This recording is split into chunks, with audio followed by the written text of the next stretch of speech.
যদি একটা কথা অনেস্টলি বাবা বলি, স্যামসাং এর এ সিরিজ আগে কিনেও শান্তি পেতাম, চালিয়েও শান্তি পেতাম, যা মিড রেঞ্জের মধ্যেই লঞ্চ হতো আর বেস্ট ভ্যালু ফর মানি হিসেবেও মিনস টপ 3 কিংবা টপ 5 এর মধ্যেও থাকতো। তবে এ সিরিজের A56 এর পর থেকেই আমরা কোনো প্রকার কিন্তু কামব্যাক দেখতে পাচ্ছি না স্যামসাং এর পক্ষ হতে। দেশের বাজারে রিসেন্টলি এ সিরিজের A57 কিন্তু লঞ্চ হলো, টুকিটাকি সকল কিছুই থাকছে, সাথে A56 থেকে কি নতুন দেখতে চলেছি আমরা।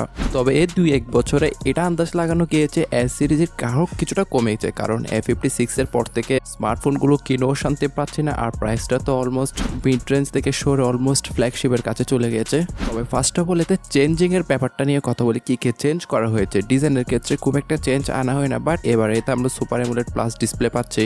সুপার অ্যামোলেড প্লাসের ক্ষেত্রটা আমি সামনেই আলোচনা করছি আর প্রাইসিংটাও ভিডিওর সামনে আলোচনা করছি। এবারে কিন্তু পিক ব্রাইটনেসটা কিছুটা বাড়ানো হয়েছে, তার সাথে আইপি রেটিং এর বেলায় আর বেস ভেরিয়েন্ট কিন্তু 256GB দিয়ে শুরু হবে, তার সাথে ইউআই হিসেবে আমরা 8.5K দেখতে পারবো।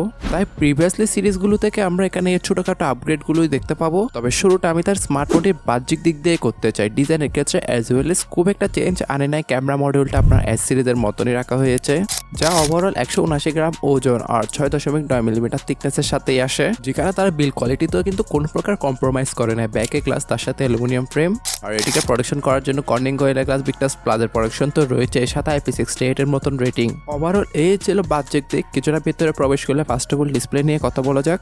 যাতে তারা ডিসপ্লে হিসেবে ইউজ করেছে 1.5K রেজুলেশন, এটি 6.7 ইঞ্চি আপের সুপার অ্যামোলেড প্লাস ডিসপ্লে। এখানে সুপার অ্যামোলেড প্লাস মানে হচ্ছে প্রিভিয়াসলি অ্যামোলেড থেকে আপনি এখানে কালার কোয়ালিটি কিছুটা অ্যাকুরেট পাবেন, তার সাথে কালারফুল দেখতে পারবেন, দ্যাটস ইট। সাথে HDR10+ এর সার্টিফিকেশন থেকে শুরু করে 1200 নিটসের পিক ব্রাইটনেস লেভেল তো রয়েছেই। আর চিন এবং বেজেলের কথা বললে অলমোস্ট সিমেট্রিক্যাল রাখার চেষ্টা করেছে, বাট নিচে লোয়ার চিনটা কিছুটা মোটা রেখেছে আমি বলবো এই প্রাইস পয়েন্টে, যেখানে আপনি ওটিটি প্ল্যাটফর্মগুলোতে এইচডিতে ভিডিওগুলো স্ট্রিমিং করতে পারবেন, তার সাথে স্টুডিও স্পিকার মজাটা তো দিয়েছেই তারা।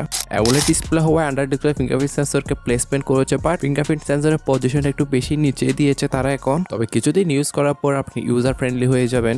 তবে একটা ব্যাপারে এখানে অবশ্যই প্রশ্ন থেকে যায় যে আন্ডার ডিসপ্লে ফিঙ্গারপ্রিন্ট ওপেনের ক্ষেত্রে কিন্তু আমি স্পিডের মামলায় কিন্তু সেটা এখন স্লোই বলবো। আসলে এটাকে আমি স্লো বলবো নাকি অ্যানিমেশনের কারণে স্লো দেখাচ্ছে তা আমাকে কমেন্টে জানাতে বলবেন না।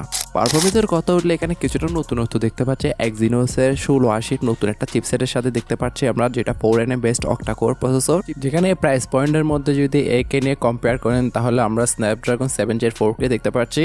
তবে কাগজে কলমে হিসাব করলে এক্সিনোসের চিপসেটটা কিছুটা এগিয়ে থাকবে, তবে হ্যাঁ এখানে হিটিং ইস্যু রয়েছে সেটা মানতে বাধ্য, যেটা এক্সিনোসের অনেক পুরান একটা সমস্যা। বাট আমি এ বাজেটে Honor 500K দেখতে পাচ্ছি, মিনস এর থেকে কিছুটা বেটার পারফরমেন্স দিচ্ছে।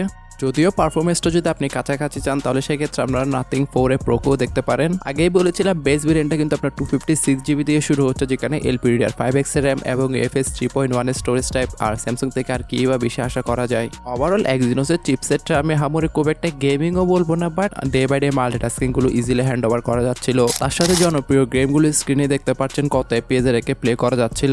লং টাইম প্লে করার ক্ষেত্রে কিন্তু স্মার্টফোনটি বেশ ভালো সালোই হিট হয়, তাই সেদিকটা আপনাকে অবশ্যই মাথা রাখতে হবে। সফটওয়্যার নিয়ে কথা বললে আমি স্যামসাং এর সফটওয়্যার নিয়ে কি বা বলবো ভাই, শুধু সময় নষ্ট আর কি। One of the best UI কিন্তু তাদের কাছে রয়েছে অ্যান্ড্রয়েড জগতে।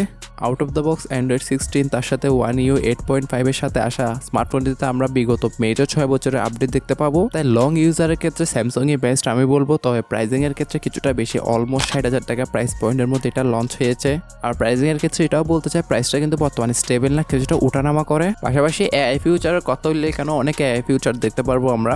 আর ওভারঅল ইউআই নিয়ে কথা বললে এক কথায় চালিয়ে শান্তি পাবেন, দ্যাটস ইট। ক্যামেরা প্রসঙ্গে কথা উঠলে ব্যাকে ট্রিপল ক্যামেরা সেটআপ রয়েছে। অনেকেই মনে করতে পারবেন যে টেলিফটো দিয়েছে, না বস, 50 মেগাপিক্সেলের ওআই যুক্ত মেন সেন্সর, সেকেন্ড আইতে 12 মেগাপিক্সেল এটা আলট্রা ওয়াইড সহ 35 মেগাপিক্সেল এটি ম্যাক্রো। এখানে মিনিমাম একটা টেলিফটো লেন্স দেওয়া উচিত ছিল তাদের। তবে ব্যাক ক্যামেরা দ্বারা সর্বোচ্চ 4K তে 30 fps ভিডিওগুলো শুট করা যাচ্ছিল, তার সাথে ফ্রন্ট বেসিক সেলফি ক্যামেরা দ্বারাও 4K তে 30 fps ভিডিওগুলো শুট করা যাচ্ছিল, যেখানে আমরা 12 মেগাপিক্সেল একটি সেলফি ক্যামেরা পাচ্ছি। আর all over back camera quality স্ক্রিনেও দেখতে পাচ্ছেন মোটামুটি কালারফুল এবং পিভেট টাইপের ছবিগুলোই প্রোভাইড করছিল তারা।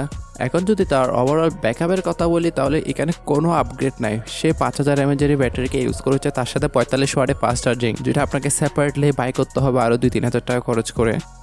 এই ছিল টুকিটাকি বিস্তারিত A57কে নিয়ে। তবে আদৌ কি প্রাইস পয়েন্টে কেনার যোগ্যতা রাখে স্মার্টফোনটি? স্বাধীন দেশের আপনারা স্বাধীন নাগরিক, ভালো মন্দ বোঝার ক্ষমতা অবশ্যই আপনাদের রয়েছে।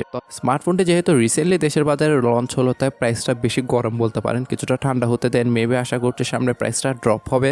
আর সামনে ইন ডিটেলস আরও একটি ভিডিও আসতে চলেছে এটাকে নিয়ে, যেখানে overall gaming performance, camera quality সবকিছু নিয়ে থাকবে বিস্তারিত। তাই ভিডিওগুলো মিস দিতে না চাইলে অবশ্যই stay connected with our channel.